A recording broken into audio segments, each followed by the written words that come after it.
Hey, NarendraTheComic here, and today we're going to be reviewing something that just popped on Netflix. I didn't know that it had come out when it come out, and I was like, hey, I might as well have a look at it, that way I can do a review of it, and that's content for the day. So I did indeed watch the new Jamie Foxx, Joseph Gordon-Levitt film called Power, or Power Project Power. I think the marketing's been a bit confusing as to what the name actually is, but it's not going in cinemas, so I guess it doesn't really matter what the name is, because Jamie Foxx and Joseph Gordon-Levitt are literally all over the posters everywhere.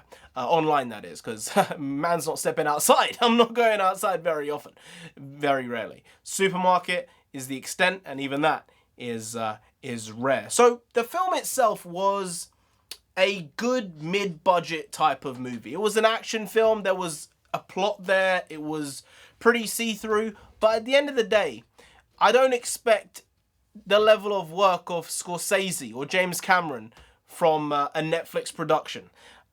Not that they can't make good films. The Irishman was great if it was like an hour and a half shorter or an hour shorter. It didn't need to be like a 3.5 hour film, alright? I'm not going to play I love your work, but Scorsese, you could have done something there with the timing, you know? It's part of the gig is also like how you pace a film. And that one, not that great. But this one was actually paced pretty well. It was less than 2 hours long. I think it could have done with being maybe an hour and 40 or an hour and 30 minutes long as opposed to an hour and 50.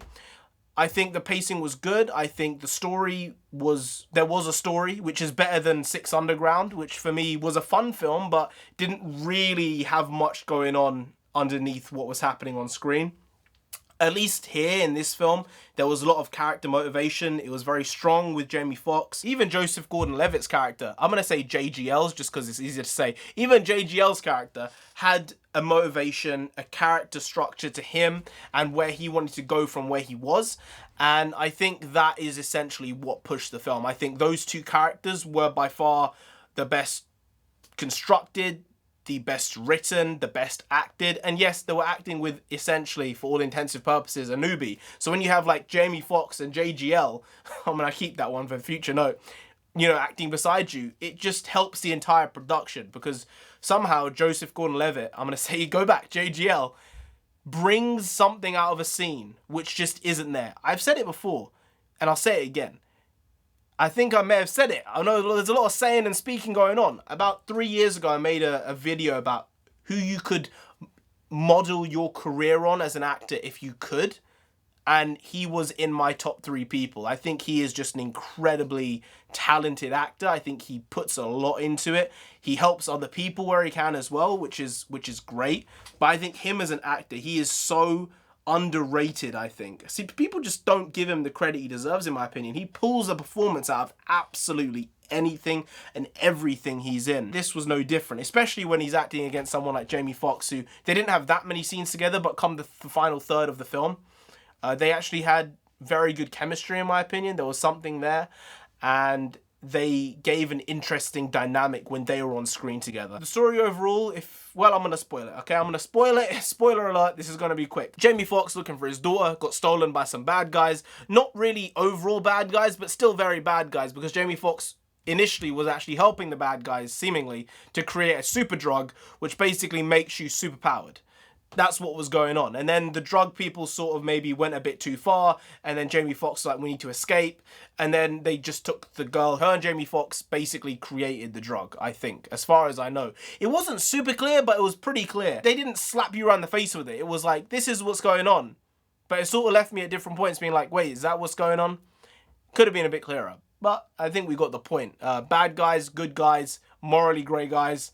It's sort of just how films go nowadays. The power sets in the show, or in the film, were actually really, really cool. Some of them were very unique, distinct. They worked off of the animal kingdom a lot. A lot of the stuff was to do with other animals and how we can bring their elements into human biology and untapped potential, a bit mutant-like. They went a bit too far with the budget. I saw that there was an $85 to $95 million budget for the film.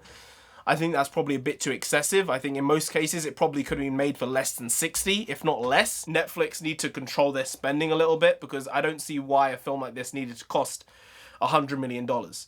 Nigh on. Because that's a lot of money that's been plowed into this. I'll tell you, when I was watching it, I thought to myself, this better not have cost like $150 million, because they need to work on how they produce shit if that's the level of cost that's gone into making this. Apparently, it was the $85 to $95 million number, which is okay. I think they're getting their budgets under control. They did go a bit ridiculous. They have been for a little while. And maybe they are reeling it in now and understanding how to make productions economically and not just throw money at it. Because I think they still are in that phase of essentially talent acquisition and making people have Netflix because of the people who are on the platform rather than the shows that are on the platform.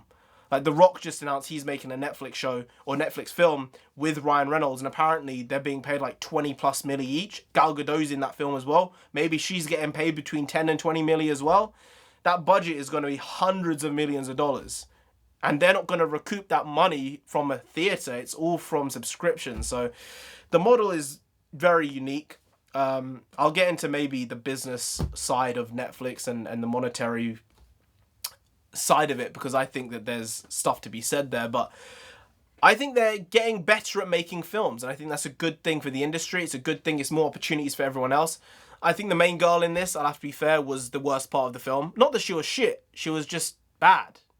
But what do you want? Again, you're acting against Joseph Gordon-Levitt and Jamie Foxx. I don't know what you want me to say. There were some funny bits in the film, some not so funny bits that didn't hit. But I guess the charisma of Jamie Foxx and his route to trying to fix the situation in the story, that sort of bled through and mixed well with other aspects of it. And it turned out to be a better film than I thought it would be. Definitely better than Six Underground. I'm not going to say better than The Irishman, because I feel like I'll get absolutely slammed. But not bad. Could be better. Could be worse. It's a film. Anyway, guys, if you did enjoy this video, please do like, share, comment, and subscribe to the channel down there. If you didn't, Jamie Foxx will come after you. You don't want that. Man's a bit of a nut, alright? I've seen him in stuff. He's a nut job. You don't want that. You really don't. So just subscribe anyway to avoid that. And I've been NarendraTheComic.